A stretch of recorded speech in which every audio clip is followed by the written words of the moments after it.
Hello, I'm Dr. Himabindu from Skinova, your skin and hair expert. ఇవాళ మనం premature greying of hair గురించి మాట్లాడుకుందాం అండి. అంటే అర్లీగా వైట్ హెయిర్ రావడం గురించి మాట్లాడుకుందాం. సో ప్రీమెచ్యూర్ గ్రేయింగ్ అని ఎప్పుడు అంటామంటే 25 years ఆఫ్ ఏజ్ ఆర్ అంతకన్నా ముందు వచ్చే వైట్ హెయిర్ నే యాక్చువల్ గా మెడికల్ టర్మినాలజీ ప్రకారం ప్రీమెచ్యూర్ గ్రేయింగ్ అంటాం. సో ఎవరికైతే 25 years అండ్ అబౌవ్ వచ్చే వైట్ హెయిర్ ని we are considering it as normal. So causes of premature greying of white hair మీ విటమిన్ డెఫిషియన్సీస్ లైక్ B12 కానీ ferritin deficiency or thyroid disorders ఉండే వాళ్ళలో common గా ఈ ప్రీమెచ్యూర్ గ్రేయింగ్ ఆఫ్ హెయిర్ చూస్తూ ఉంటాం.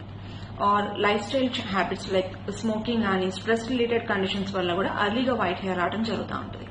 And the most common cause వచ్చేసి genetics. Once hereditary or genetics లో చాలా మందికి అర్లీగా వైట్ హెయిర్ రావడం చూస్తూ ఉంటాం.